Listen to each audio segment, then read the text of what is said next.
सूर्यवंश, उसी वंश की बेटी है हमारी अयोध्या की ही कन्या जमुना जी भी। संबंध अयोध्या का।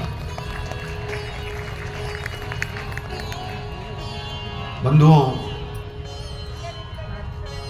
शत्रुघ्न लाल जी महाराज चल पड़े सेना लेकर के मथुरा पर लवणासुर पर आक्रमण करने के लिए। और जब चले तो शत्रुघ्न लाल ने मन में सोचा, प्रभु का आशीर्वाद तो मिल गया, लेकिन मां जानकी का आशीर्वाद नहीं मिला। बिना मां जानकी के आशीर्वाद के लवणासुर पर विजय प्राप्त नहीं हो सकती, इसलिए मैं जानकी मैया का आशीर्वाद लेकर के ही आगे बढ़ूंगा। और अयोध्या से सेना को लेकर के जब चले शत्रुघ्न लाल जी, तो रास्ते में महर्षि वाल्मीकि का आश्रम पड़ा और शत्रुघ्न लाल जी महाराज वाल्मीकि आश्रम में पहुंचे श्री जानकी जी का दर्शन करने के लिए। और जब शत्रुघ्न लाल जी पहुंचे और ज्यों ही शत्रुघ्न लाल जी ने वाल्मीकि महर्षि के आश्रम में प्रवेश किया, तब तक उधर कुटिया के अंदर से आवाज आई बच्चे की रोने की। श्री जानकी जी ने सुंदर 2 पुत्रों को जन्म दिया। महर्षि वाल्मीकि लिखते हैं कि यामेव रात्रिं शत्रुघ्न पर्णशालां समाविशत। जिस रात्रि में शत्रुघ्न लाल जी महाराज महर्षि वाल्मीकि की पर्णशाला में प्रवेश करते हैं, तामेव रात्रिं सीतापि प्रसूता दारकद्वयम्। उसी रात्रि में सीता ने सुंदर 2 बालकों को जन्म दिया। इधर से शत्रुघ्न लाल जी पधारे, उधर सीता जी ने सुंदर 2 पुत्रों को जन्म दिया। वाल्मीकि जी की आंखों में आंसू आ गए।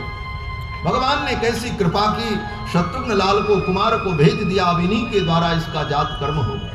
और शत्रुघ्न लाल जी ने दोनों बच्चों का जात कर्म संस्कार किया। मां जानकी के चरणों में प्रणाम किया। मां जानकी ने विजयी भव का आशीर्वाद प्रदान किया और मां को प्रणाम करके और तब वहां से शत्रुघ्न लाल जी आए और मथुरा में लवणासुर का वध किया।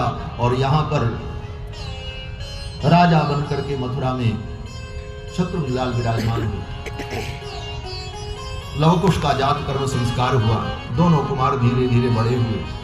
महर्षि वाल्मीकि ने उन दोनों कुमारों को वेद शास्त्र समस्त विद्याओं का अध्ययन कराया और रामायण की रचना भी चल रही थी।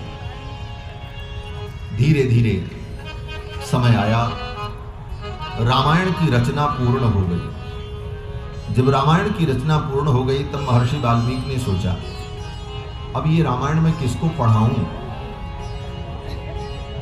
इसको पढ़ करके कौन इसको गाएगा, कौन इस परंपरा को आगे बढ़ाएगा? इस बात की चिंता हो गई। चिंतयामास कोन्वे तत्प्रयुञ्जीयादिति प्रभो। चिंतयामास कोन्वे तत्। वाल्मीकि जी को चिंता हुई कि इस रामायण को कौन पढ़ेगा। लिख तो हमने दिया, लेकिन अगर इसे कोई पढ़ेगा नहीं, सुनेगा नहीं, सुनाएगा नहीं, तो ये परंपरा आगे कैसे बढ़ेगी? और ये सोच रहे थे महर्षि वाल्मीकि, तब तक दोनों भाई कुश और लव 10 वर्ष के हो चुके थे। दोनों भाई खेलते हुए धनुष बाण लिए हुए उधर से आए और आकर के महर्षि के चरणों में प्रणाम किया। अगृहणीतां ततः पादौ मुनिवेशौ कुशीलवौ। दोनों भाइयों ने महर्षि वाल्मीकि के चरणों में जब प्रणाम किया और प्रणाम करके खड़े हुए, रोज प्रणाम करते थे, लेकिन आज जब दोनों भाइयों ने प्रणाम किया और प्रणाम करके खड़े हुए, तो महर्षि वाल्मीकि ने जब दोनों को देखा, कुश और लव को, तो आज कुश और लव के अंदर वाल्मीकि जी को राम जी का दिव्य दर्शन हुआ। वाल्मीकि जी लिखते हैं कि दोनों भाइयों को देख करके ऐसा लगा कि जैसे बिंबाद दिवोत्थितौ बिंबौ राम देहात तथा परौ। बिंब से प्रतिबिंब तो प्रकट होता है, बिंब एक होता है, लेकिन बिंब के प्रतिबिंब अनेक होते हैं। सूर्य एक है, लेकिन अलग अलग घड़े में पानी रख दो तो हर घड़े में सूर्य दिखेगा। 100 घड़ा होगा तो 100 सूर्य, 500 घड़ा है तो 500 सूर्य। बिंब एक है लेकिन प्रतिबिंब अनेक होते हैं, और बिंब से प्रतिबिंब प्रकट होता है, बिंब से बिंब नहीं प्रकट होता, बिंब से प्रतिबिंब प्रकट होता है, यह सिद्धांत है।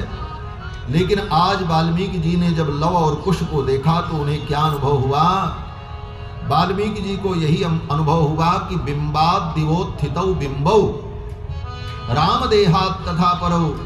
राम रूपी बिंब से 2 बिंब प्रकट हो गए, मानो राम जी ही 2 रूपों में पुनः प्रकट हो गए, कुश और लव की। बिंबाद दिवोत्थितौ बिंबौ राम देहात तथा परौ। और राम जी का जैसा नाज नक्शा, ठीक वैसा ही स्वरूप, आकृति, प्रकृति, ये सब देख करके महर्षि वाल्मीकि ने विचार किया, क्यों न मैं इन्हीं को रामायण पढ़ा दूं, ये सर्वथा योग्य हैं। क्यों? बोले इनका स्वर बहुत अच्छा है। भ्रातरौ स्वर संपन्नौ, इनका स्वर बहुत अच्छा है, और ये मेधावी हैं, बुद्धिमान हैं, और वेदेषु परिनिष्ठितौ, और वेदों में इनकी निष्ठा है, इन्होंने वेदों का भी अध्ययन किया। यह भी एक अनुभव का विषय है कि वाल्मीकि जी ने सोचा इस कथा को कौन सुनाएगा? बोले लौह कुश सुनाएंगे। क्यों? बोले लौह कुश में ये विशेषताएं हैं, और ये 3 विशेषताएं जिसके अंदर हों वही भगवान की कथा का गायन करने का अधिकारी। पहली विशेषता बोले स्वर संपन्न, स्वर की संपन्नता, वाणी शुद्ध हो, स्वर सुंदर हो, उच्चारण शुद्ध हो। और दूसरी विशेषता बोले मेधाविनो, मेधावी हो, वाणी बहुत सुंदर हो, स्वर बहुत अच्छा हो, लेकिन मेधा नहीं है तो रात भर पढ़ेगा, सवेरे मंच पे जाए तो सब भूल जाएगा, मेधा नहीं। स्वर है, मेधा है, लेकिन वेदों के प्रति निष्ठा नहीं है, तो व्याख्यान करते समय कहीं न कहीं उसका स्खलन हो जाएगा, वेद के सिद्धांत के विपरीत वो व्याख्या करके निकल जाएगा, और समाज को गलत प्रेरणा प्राप्त हो जाएगी। इसलिए वेदों का ज्ञान भी बहुत आवश्यक है, क्योंकि वेद ही तो धर्म का मूल है, और वेद की ही व्याख्या रामायण है, वेद की ही व्याख्या भागवत भी। सर्व वेदांत सारम ही श्री भागवत मिष्यते, वेद व्यास जी कहते। भागवत भी क्या है? बोले वेदांत का सार है, वेदांत की व्याख्या है। तो अगर वेदों का ज्ञान नहीं है, वैदिक परंपरा का ज्ञान नहीं है, तो कथा में वेद के सिद्धांत के विपरीत वो व्याख्या कर जाएगा, और परिणाम बोले समाज को विरुद्ध प्रेरणा प्राप्त हो जाएगी। इसलिए वेदों का ज्ञान भी होना चाहिए, वेदेषु परिनिष्ठितौ। कुछ दिन पहले एक बहुत बड़ी चर्चा आई थी कि बलराम जी शराब पीते हैं, बड़ा विवाद हुआ।